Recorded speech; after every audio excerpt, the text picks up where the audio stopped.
한국에서 수출을 해도 7월 9일 이후에 부과되는 국가별 상호 관세가 한국에 적용되는 25%가 아닐 수도 있다고 지난번 앞선 영상에서 말씀을 드렸죠.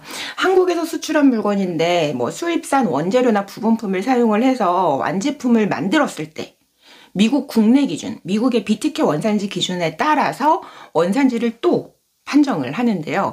이때 중국산으로 보면 34%, 베트남산으로 보면 46%가 원래 붙는 관세에 추가해서 부과될 수 있습니다. 이제 혹시 지난번 제가 이제 미국 상호 관세 부과 방식 관련한 영상을 올렸었는데 못 보신 분이 계신다면 제가 위쪽에 카드를 달아 놓을 테니까 꼭 한번 확인을 해보시면 좋겠습니다. 자, 결국 미국으로 수출할 때는 두 가지를 고려를 해야 되세요. 첫 번째는 FTA를 할 거냐 말 거냐. 이걸로 기본적으로 붙는 관세가 정해지고요. 두 번째는 미국의 비트켓 원산지 결정 기준을 충족하냐. 그 여부입니다. 이 여부에 따라서 결과에 따라서 추가적으로 붙는 국가별 상호 관세가 정해지게 되는데요. 7월 9일까지 추가적인 협상이 없고 지금 발표된 대로 한국 25%, 중국 34%, 베트남 46% 이런 식으로 쭉 간다고 가정했을 때 어떻게 될까요? 두 번째 고려사항이 미국 비트켓 원산지 결정 기준에 따라서 이제 원산지 국가가 정해지고 이걸 기준으로 추가로 붙는 상호관세가 달라지는데요. 원산지가 한국으로 판정이 되면 25%가 추가로 붙고 만약 중국산으로 판정이 되면 34%가 추가로 붙고 베트남산으로 판정이 되면 46%가 추가로 붙는 겁니다. 한국에 수출을 했고 한미 FTA가 적용됐다고 하더라도요. 그럼 도대체 미국의 이 비트켓 원산지 결정 기준이라고 하는 게 뭐냐? 가 궁금해지죠. 기본적인 틀은요. FTA랑 같아요. 수입산 원재료 당연히 쓸 수 있지. 그런데 수입산 원재료가 그 원재료가 실질적으로 뭔가 변형이 있어야 돼 라고 하는 거예요. 완제품을 가공한 나라에서 단순 조립이나 포장, 단순 포장 이런 단순 가공만 한 게 아니다. 이러면 보통은 원재료 HS 코드랑 완제품 HS 코드가 다르거나 충분한 부가가치가 최종 국가에서 일어났으면 그 최종 가공한 국가를 원산지로 봐줄게 이런 식이거든요. 그런데 미국에서는 HS 코드가 원재료하고 완제품이 HS 코드가 이렇게 달라졌어도 또는 최종적으로 가공을 한 나라에서 부가가치가 많이 일어났어도 인정을 하지 않는 경우들이 있습니다. 실제 어떤 경우가 있었냐면요. 손전등을 만드는데 손전등 스위치 그리고 손전등에 들어간 렌즈 이런 거를 수입산을 썼어요. 이걸 가지고 조립 외에 몇 가지 이제 가공 공정을 거쳤겠죠. 이걸 미국에서 한 거예요.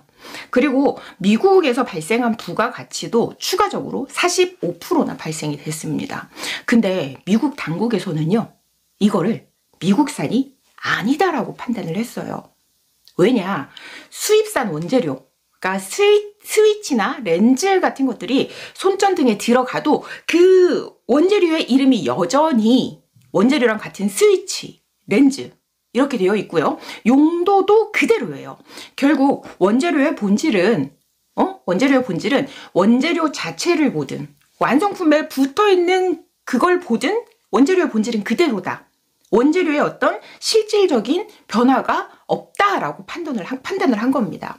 이런 어떤 미국의 사례들에서 좀 유추할 수 있는 원재료의 실질적 변형 기준을 정리해 보겠습니다. 첫 번째, 일단 수출국에서 수행한 공정이 기술적인 어떤 의미가 있고 상당히 복잡해야 된다. 이게 주관적일 수 있지만 공정이 총 몇 단계나 있고 그 공정의 시간은 얼마나 걸리고 어느 정도의 기술이 필요한지 그리고 어떤 고용 창출은 얼마나 됐는지 제품 설계나 개발에 어떤 자원이 얼마나 포함이 됐는지 이런 것들을 고려를 하게 됩니다.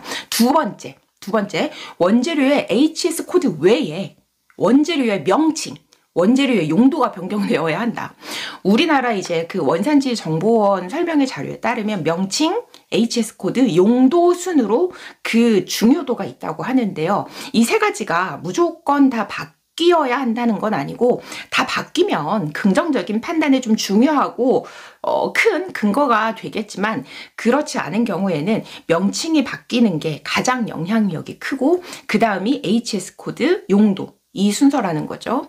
복잡한 공정, 원재료의 실질적 변형, 이 두 가지를 모두 다 충족시킬 수 있으면 가장 좋겠지만 그렇지 않은 경우 최소한 한 가지에는 포커스를 맞춰서 어떤 조달하는 원재료나 그 부분품의 가공 수준이나 아니면 이제 국내의 어떤 공정을 검토를 하고 조정할 수 있는 부분은 조정을 하셔서 FTA에서도 미국의 비트케어 원산지 결정 기준에서도 한국산으로 판정이 될 수 있도록 미리 검토를 해보시면 좋겠습니다.